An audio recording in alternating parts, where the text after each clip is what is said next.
Good morning, student. আজি তোমালোকক মই 6.2 number 6 পঢ়াম। Exercise 6.2 সদৃশ ত্ৰিভুজৰ 6 number পৰা start কৰিম। তো 6 number কি আছে A, B আৰু C বিন্দু তিনিটা ক্ৰমে OP, OQ আৰু OR। OP এইটো OP, OQ আৰু OR ৰ ওপৰত এনে ভাবে আছে যাতে AB parallel PQ আৰু তোমার কি AC parallel PR है ना এই দিয়া আছে AB parallel তোমার কি ও PQ আৰু AC parallel PR দিয়া আছে তো প্ৰমাণ কৰিব লাগে BC parallel Q1 है ना তো এটা যদি আমি প্রমাণ কৰিব লগা হয় প্রথমতে আমি কি রিস্টেটমেন্ট বা বিশেষ সূত্রটো কি লিখিম তো গিভেন দিয়া আছে গিভেন দিয়া আছে কি দিয়া আছে A B আৰু C A B আৰু C বিন্দু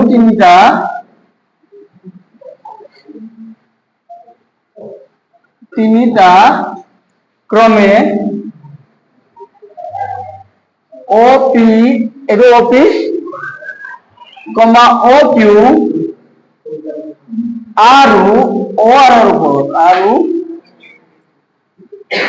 OR ৰ ওপৰত আছে আৰু কেনেকে আছে তোমাৰ যাতে তোমাৰ কি হ'ব যাতে AB parallel PQ আৰু AC parallel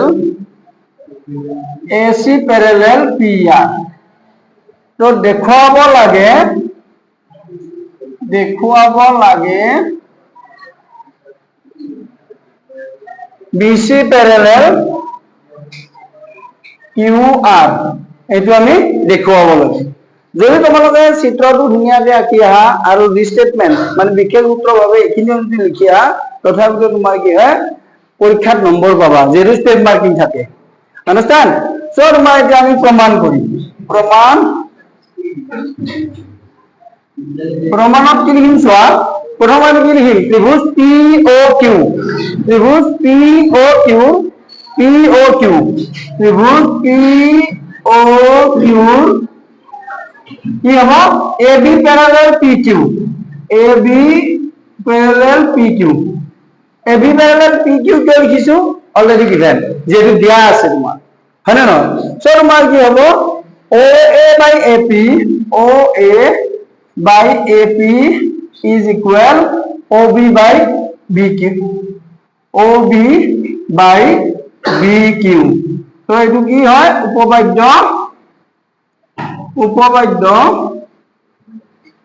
1 অনুসৰি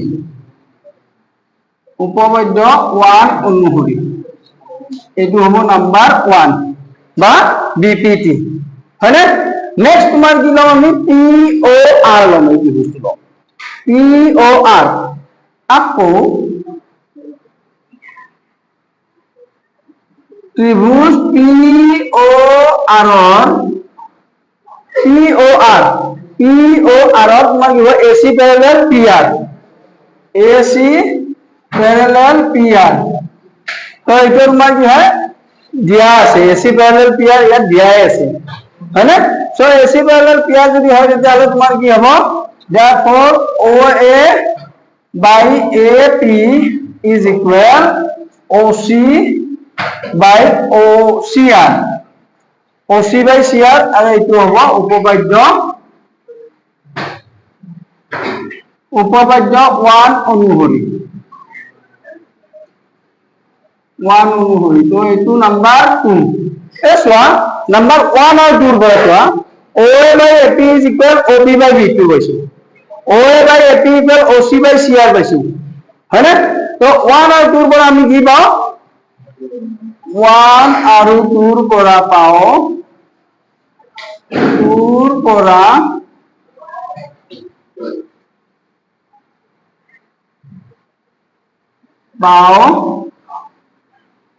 কি পাওঁ তোমাৰ OB by BQ equal OC by CR এটা চোৱা OB by BQ is equal OC by CR আৰু এইটো কোনটো ত্ৰিভুজৰ ক্ষেত্ৰত হৈছে ত্ৰিভুজ OQR ৰ ক্ষেত্ৰত হৈছে হয় নহয় যিহেতু ত্রিভুজ OQR OB by BQ equal OC by CR therefore তোমার কি হবে BC parallel QR so hence proof এটো হইছে ইয়ারে প্রমাণ তো তোমার কি ত্রিভুজ OQR ৰ BC প্যাৰালাল QR বুলি আমি দেখুৱাইছো যেহেতু তোমাৰ কি হয় উপপাদ্য 1 হনি কি পাইছিলো যে এটা ত্ৰিভুজৰ যিকোনো দুটা বাহুৰ বিন্দু সংযোগী ৰেখাডালে যদি বাহু দুটা নিৰ্দিষ্ট বা সমান অনুপাতত ভাগ কৰে তেতিয়াহলে তৃতীয় বাহুৰ সমান মানে কি হয় সমান্তৰাল হয় যেহেতু তোমাৰ কি হয় OB by BQ is equal OC by CR পাইছো আমি সো তোমাৰ কি হ'ব BC parallel QR hence proof এটো হল ইয়াৰে প্ৰমাণ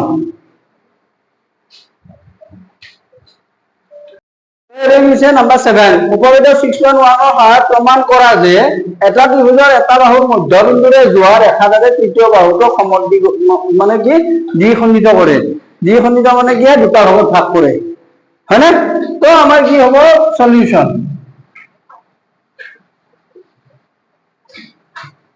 এটা ত্ৰিভুজ আঁকিলো ABC তো তোমাৰ কি হ'ব ABC আমি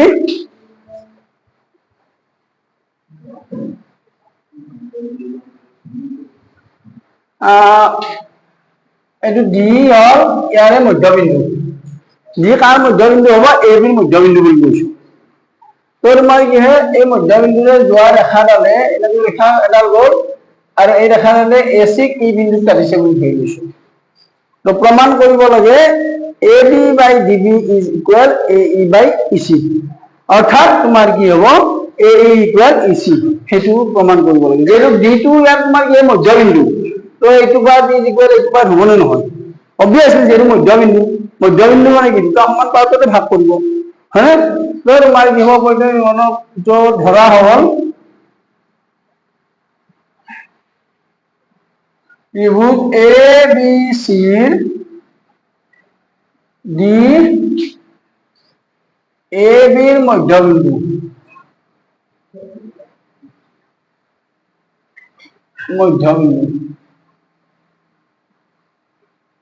D AB ৰ মধ্যবিন্দু তো প্ৰমাণ কৰিব লাগে যে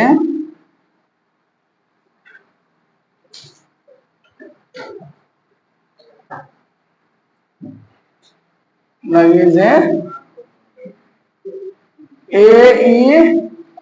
equal EC তো মধ্যবিন্দুৰ মাজেৰে কোনা ৰেখাডাল কি হয় সদায় এটা বস্তু গম পাবা মধ্যবিন্দুৰ মাজেদি এডাল ৰেখা টানিছো এটা বাহু তো সেই বাহুটোৱে তোমাৰ কি কৰিব তৃতীয় বাহুৰ সমান্তৰাল হয় হয়নে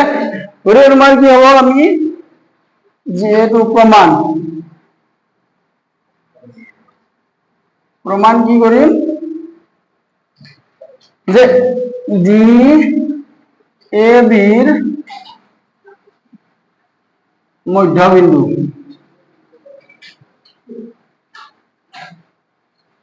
গতিকে কি হব এডি ইকুয়াল ডিবি है ना যেহেতু মধ্যবিন্দু হয় ডি2 সো এডি ইকুয়াল ডিবি হবো বা তোমার কি হবো AD by DB is equal 1 ये है नंबर 1 এডি नंबर 1 হবো है ना AD by DB is equal 1 পালো আমি যেহেতু মধ্যবিন্দু है ना তার পিছত তোমার কি হইব চোৱা এটা ডি ই প্যাৰালাল বিসি যেহেতু উপপাদ্য 1 অনুযায়ী তোমাৰ কি মধ্যবিন্দুৰ মাজেৰে যোৱা ৰেখাডালে তোমাৰ কি হয় তৃতীয় বাহুৰ সমান্তৰাল হয় নে নহয় তো তোমাৰ কি হ'ব উপপাদ্য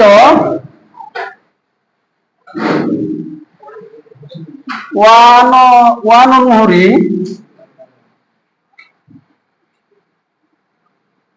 কি পাওঁ আমি D parallel BC গতিকে কি হ'ব AD by DB equal AE by EC তো উপপাদ্য 1 অনুসৰি আমি কি পাওঁ D parallel BC পালো so AD by DB is equal AE by EC পাম হয় না so AE by EC কি হয় AD by DB কিমান হ'ব ইকুৱেল 1 আছে এইটো 1 equal AE by EC তো from 1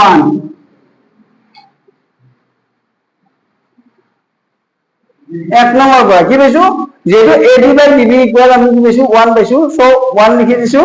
A1 equal AE by EC বা তোমাৰ কি হ'ব EC যদি এপিনে লৈ আহো আলটিমেটলি EC ইকুৱেল AE বা তোমাৰ কি হ'ব AE ইকুৱেল EC অৰ্থাৎ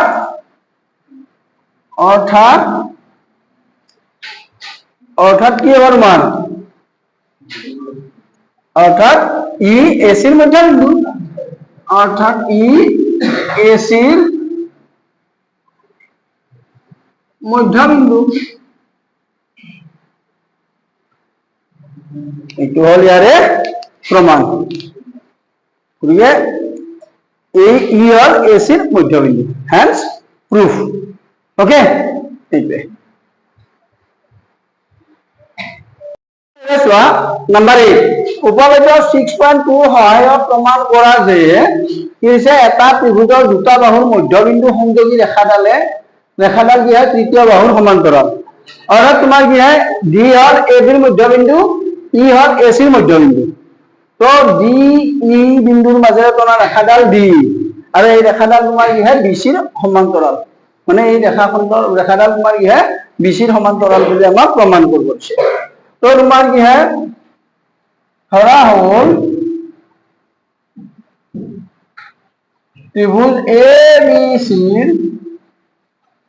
ABC D আৰু E ক্ৰমে AB আৰু AC মধ্যবিন্দু তো প্ৰমাণ কৰিব লাগে যে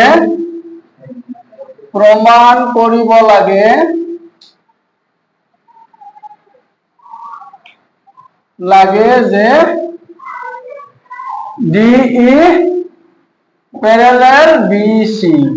এইটো আমি প্ৰমাণ কৰিব লাগে হয়নে তো আমি কি কৰিম প্ৰমাণত আমি কি কৰিম যেহেতু DAB ৰ মধ্যবিন্দু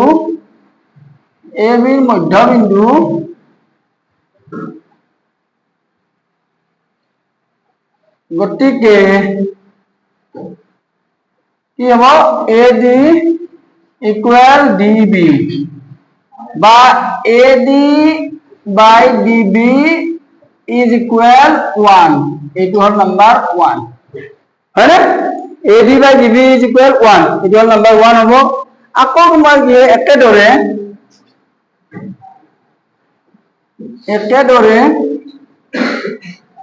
EAC ৰ মধ্যবিন্দু যেহেতু তোমাৰ কি হয় ই ইজ দা মিডপইণ্ট অফ AC হ্যাঁ গিভেন দিয়া আছে সো তোমাৰ কি হ'ব AE equal EC or AE by EC is equal 1 এইটো হল নাম্বার 2 তো 1 আৰু 2 ৰ পৰা আমি কি লিখিব পাৰো তো 1 আৰু 2 ৰ পৰা পাও কি পাও AD by DB is equal AE by EC. AD by DB is equal AE by EC. Therefore তোমার কি হবে DE parallel BC উপপাদ্য 1 অনুমতি আছে উপপাদ্য 1 অনুমতি হ'ব 1 অনুমতি এইটো আমি পাই যাও তো এইটো হৈছে ইয়াৰে প্ৰমাণ বুজি পাইছা নে চোৱা তো প্ৰথমতে কি হয় ডি হল AB ৰ মধ্যবিন্দু ই হল AC ৰ মধ্যবিন্দু তো প্ৰমাণ কৰিব লাগে DE parallel BC যেহেতু তোমাৰ কি হয় ডি টো মধ্যবিন্দু তো AD ইকুয়াল DB তো AD by DB is equal 1 পাম আমি হয় না ই হল AC ৰ মধ্যবিন্দু তো AE by EC is equal to AE equal EC হ'ব আৰু AE by EC equal 1 হ'ব এইটো 2 তো 1 আৰু 2 ৰ পৰা আমি কি পাও AD by DB is equal AE by EC যদি তোমাৰ কি হয় এটা ত্ৰিভুজৰ দুটা বাহুৰ অনুপাত বা সমান হয় তেতিয়াহলে ই যেটো ৰেখাখণ্ড ইয়াক সেট কৰিব সেই ৰেখাডাল বা ৰেখাই যেটো সেট কৰিব সেই ৰেখাডাল তোমাৰ কি হয় তৃতীয় বাহুটোৰ সমান্তৰাল হয় এটোই হৈছে ইয়াৰ প্ৰমাণ ওকে